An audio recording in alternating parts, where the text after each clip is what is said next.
It being 9:40, we'll go ahead and open up the meeting for the Senate Ways and Means Committee and ask Senator Fenton to lead us in the Pledge of Allegiance.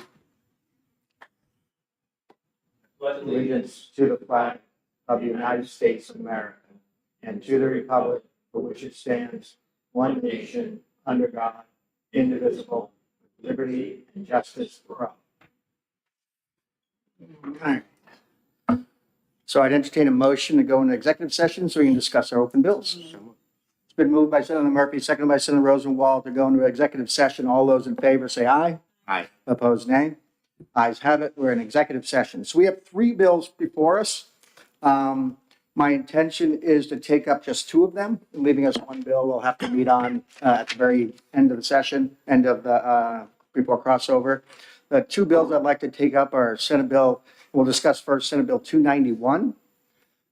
So you should have in front of you an amendment, amendment number 731.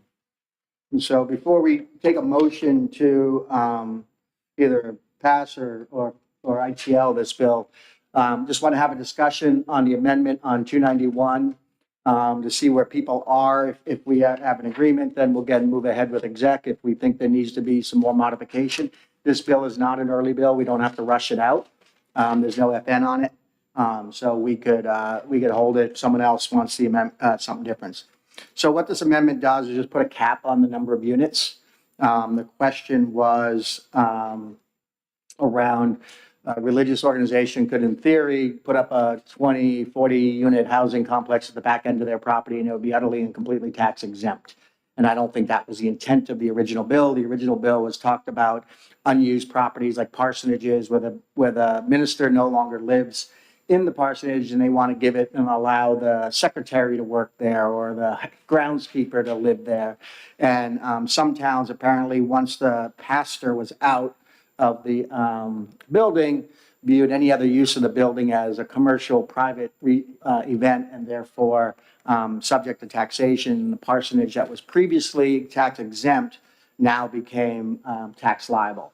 And so what we've done here is just said that we'll allow for the same thing by designated church employees, or if they want to run a residential program there. So again, if they want to have a 5-person sober house there and have one counselor living there with the 5 persons, that would also be an acceptable use for those residential congregate type living services. So discussion. Is congregate housing, when I think of it, I don't think of sober living houses or mental health housing. I think of it as elderly housing run by the city of Nashville.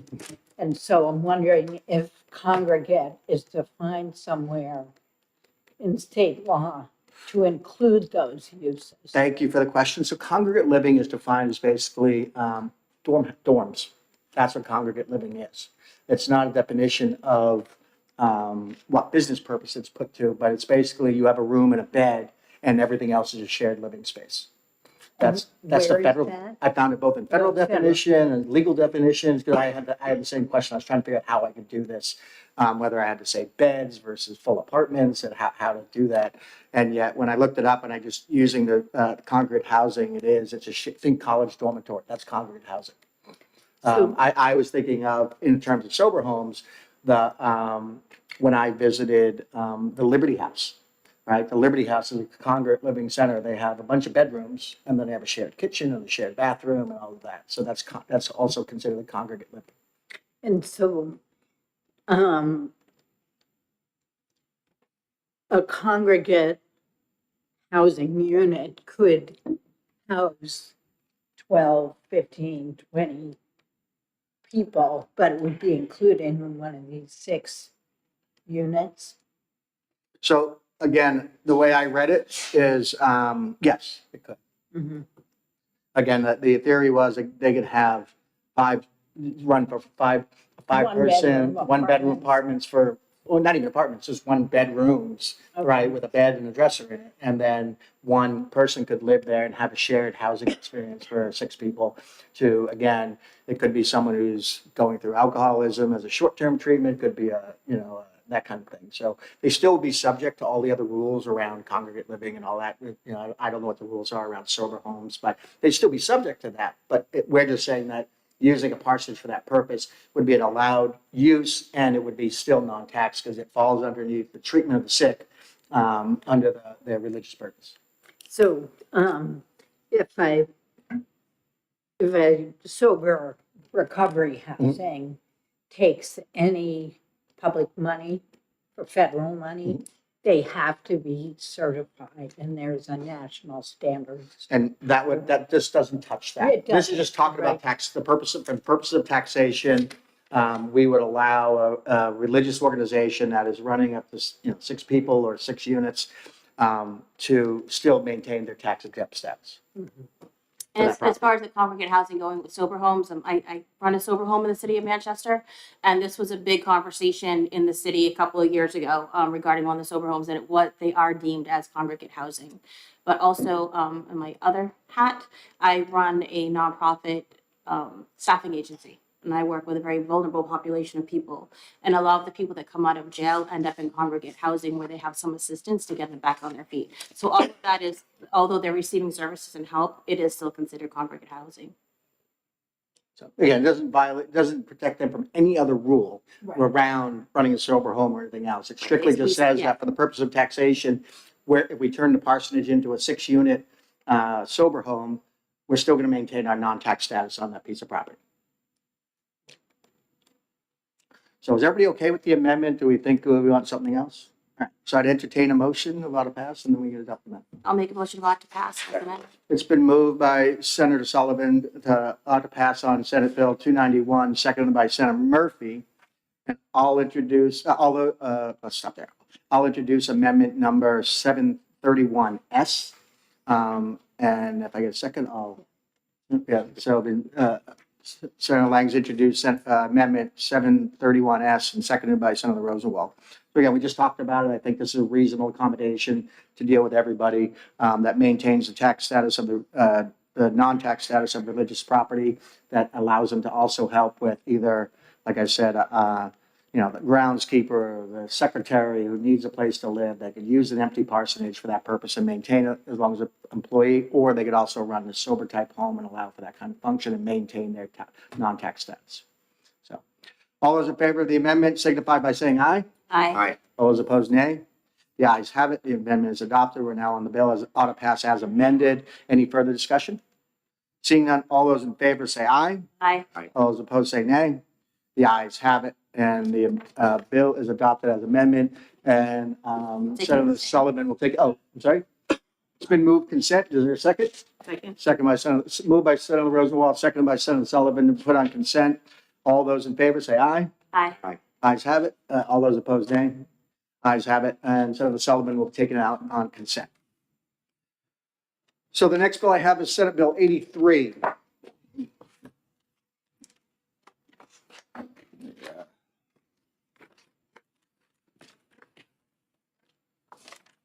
So Senate Bill 83 is our slots bill.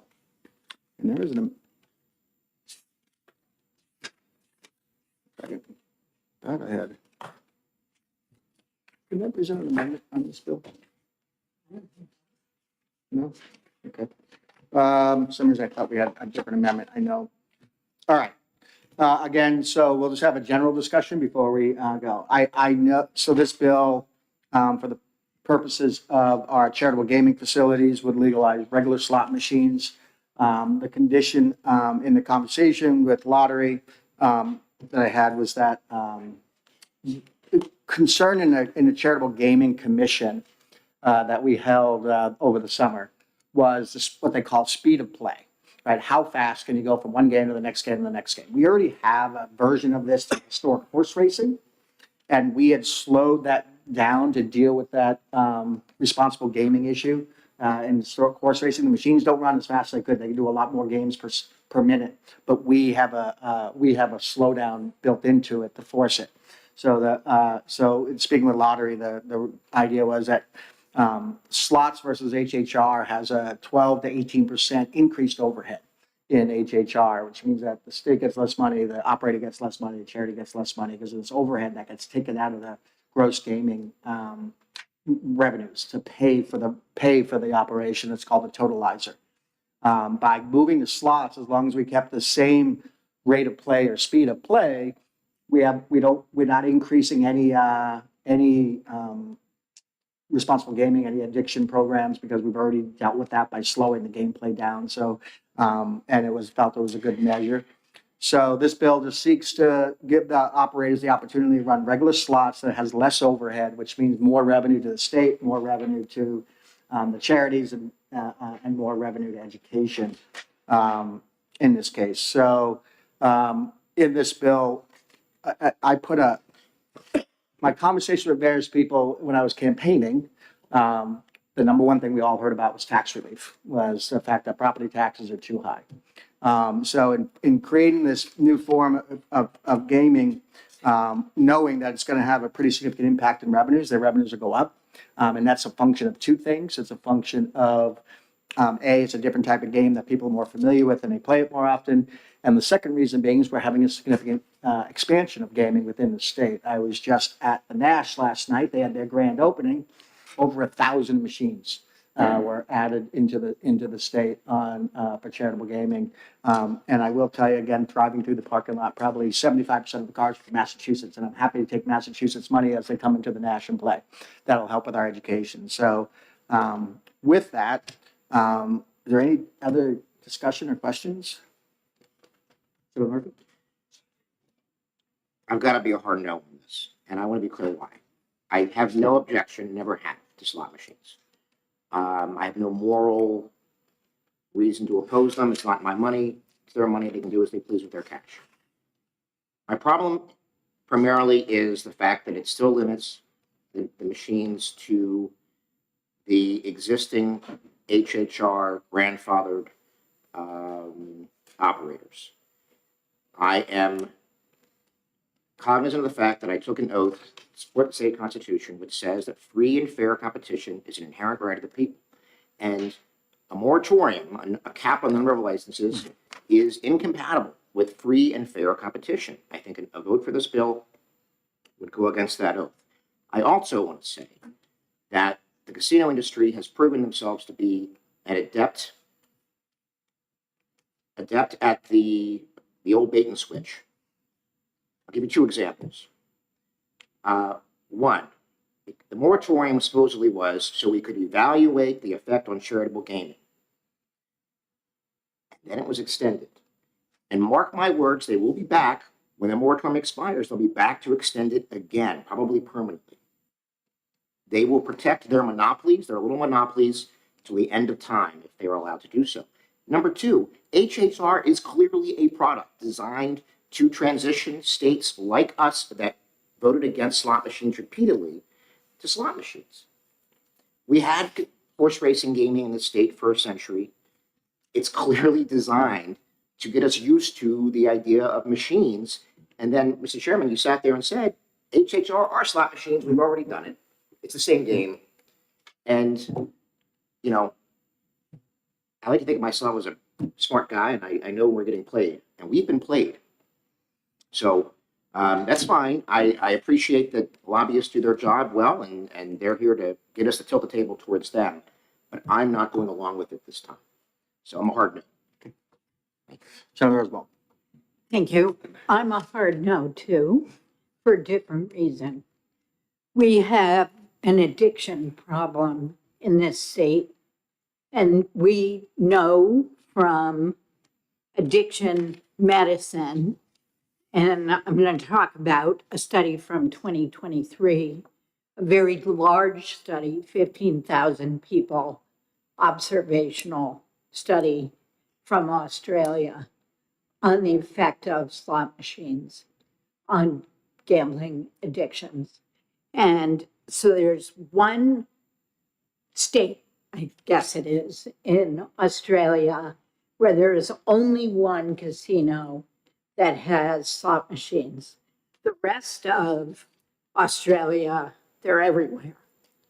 And what they found is that overall gambling problems were a third lower in the part of Australia that only had one casino with slot machines, and the problems related specifically to the slot machines were 2.7%, 2.7 times lower in that part of Australia. And the factors they cited as leading to the addiction were the lights, the sounds, and the speeds. This bill does not control for the speeds. I think we're setting ourselves up for more addiction problems when we're already trying to get our way out of other addiction problems. So I have to be a hard no. I agree with Senator Murphy that Wait, can you say that again? I totally agree with him that we were played on historic horse racing. We were told they are not slot machines. They are like slot machines. I've seen them. You can't really see the historic horse racing. It's like a little cartoon up at the top. I had this fabulous vision of black and white movie clips with a racetrack announcer smoking a cigarette with a great fedora saying, "Here comes sunshine," rounding the clubhouse turn. It's neck and neck on the home stretch. That's not what they are. They're slot machines, but slightly less dangerous because we have slowed them down. This bill doesn't slow them down, and I don't feel I can vote for something that I know is going to create addiction, ruin people's lives, and ruin families. Thank you. So, First, I'd say, Senator Rosenwald, I love your vision. I'm old enough to remember those days, sadly. And I wish we had outdoor horse racing still because it was a great event. But I will say I agree with parts of what Senator Murphy has said. I was not here when the moratorium was put in, when it was re-upped. I do think we need to have a serious conversation about that. I agree. I think that we need to honor the contract that we have in place, because that's the contract, whether it was a bad deal for the state or not, it's the contract that has been made with these companies. And I do think that we need to have a serious conversation about when that ends, that it actually ends for the free market, so we can move forward from here. But as I said, I believe in honoring the contract we have at hand, so I will support it. all right. The one thing Senator Fenton, do you want to comment at all? So the one thing I will say when it comes to addiction, the interesting part about responsible gaming and problem gaming is that we keep putting money aside for responsible gaming, no one's asked for it. Now, we have requirements on the operators that they put signage up about, call us 1-800 number for if you have a problem with addiction. As part of this bill, we do create a statewide voluntary exclusion database, because the way it works now is if I want to protect say, I know I have a problem with addiction, so I walk into the casino and I say, if I come in here, don't let me gamble. And I have to fill out some forms and do some work, and then they'll put me on the self-exclusion list that has a big process to get off of it. So you can't just walk in and say, okay, take my name off now. There's a multi-day process to get off of it, so you can't deal with that. However, every one of those services are facility by facility. So I get self-exclude from Nashville and walk into Manchester. And I get self-exclude from Manchester and walk into Rochester. And so what this bill does is it creates a statewide exclusion list that everybody will use. So when I walk into Manchester and I sign up for self-exclusion, then when I walk into Nashua and try to gamble, and it generally works when you win a prize and you got to go cash it out, and they'll say, wait, you're on our self-exclusion list, you don't get the money. You weren't supposed to be in here gaming anyway. And all your reason for being there is gone. And the money is returned to the state, actually, your winnings. So again, this creates a statewide process to help the responsible gaming, to make sure we're dealing with it holistically through the entire state. In addition, like I said, the money we put aside for the last 4 years has never been requested. No citizens walked in and said, I have a problem with addiction services and I can't pay for it. I need help. And there's funds available. No one's asking for it. We literally have all of the money that we appropriated still sitting in a bank account for addiction services. So we advertise it, we force them to call the 800 number, and the 800 number is what's used to get people to services. No one's using it. Just for what it's worth, I'll just say that while we may have an addiction problem, just know that, and we put money aside for addiction services, no one's asking for it. And I also, people that are suffering with addiction find a way. And we've got online gambling, online gaming, online everything that is at their fingertips in their own home every single day. So the interesting part, also, I'm glad you brought the online stuff on. The interesting part is that the self-exclusion list is holistic again, looking at if you exclude from DraftKings for sports betting, you're automatically on state law. You can't go in any gaming facility and do it. If you are the iLottery platform, if you self-exclude from there or are excluded based on conversations that you have with people, then you're self-excluded from all the charitable facilities as well. So again, it's taking a holistic view of gaming and responsible gaming and saying if you exclude from one, you exclude it from all. And then you have to go through the process to get yourself off. It allows for self-exclusion, not mandatory exclusion, but so Senator Murphy, then Senator Rubin. I just want to say, I'm going to add that we have already made 14 operators very, very wealthy, and we will make them even wealthier with this. Unfortunately, they are not, for the most part, based here in New Hampshire. A lot of the money flows out of state. And I also say, Senator Sullivan, earlier this year, you opposed a bill to raise the bingo limits for fear that those higher bingo limits would compete against your small local charitable gaming operators. This is not going to help. I don't think that's compatible. That was for the same reason that we have an arrangement with those bingo parlors about what the cap is for them, and it would be changing that agreement with them. So it was consistent with my thinking. Thank you. I think the idea that people who are on their way to developing a problem will take action is unrealistic versus the real world. People who are alcoholics, let's say, do not change their behavior until they are forced to. They lose their job, they lose their spouse, they lose their driver's license. They don't, in most cases, say, gee, I think I'm drinking too much. I better stop going to bars. So I think a self-exclusion database is a nice idea. I don't think it's going to stop the problem because by the time anybody would put themselves on that list, it's likely to be too late. So, nice idea, but I don't think it will do it. It was a recommendation of the commission. That's why it's in this bill. The gambling commission that met over the summer, that was one of the recommendations. That's why it was drafted and brought into this bill. All right, I'm going to move OTP on Senate Bill 83. One second. It's been seconded by Senator Fenton. The motion is OTP on Senate Bill 83. I do have two minor edits I want to make. Well, they're not minor, they're actually significant, but they're not policy-based. So the first one is on page 3, line 26. We have a tax rate set at 40%.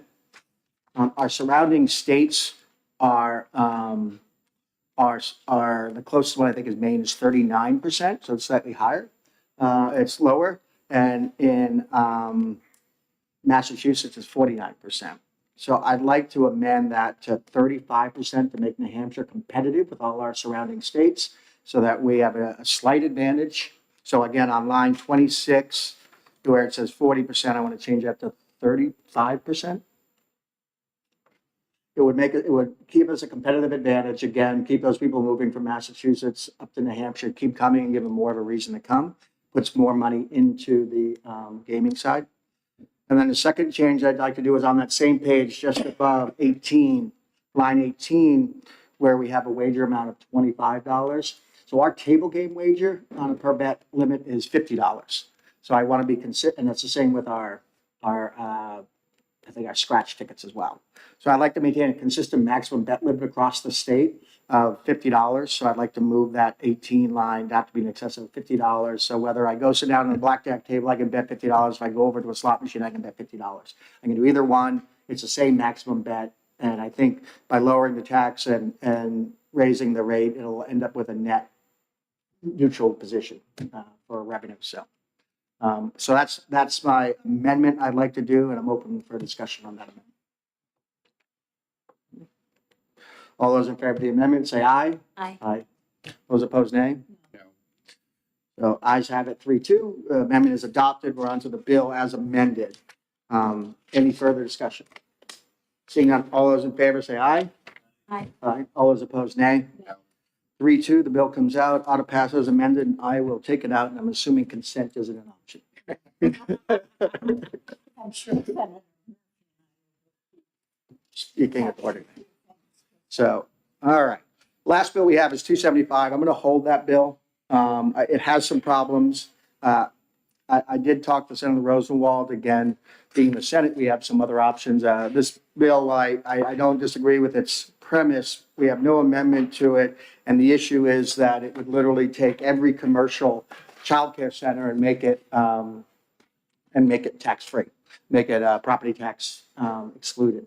So the bill has problems. So if anybody wants to look at it and work on it, that's okay. If anybody wants to use it as a carry vehicle and do a wipe and replace with a non-germane topic, I'm willing to entertain that discussion. Just need to get it to me fairly fast so I can notice the non-germane notice.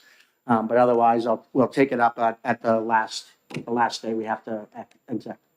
I'm not sure when that is right now. All right. Anything else come before the committee? Are we all set with you over there, Matthew? All right. We are adjourned.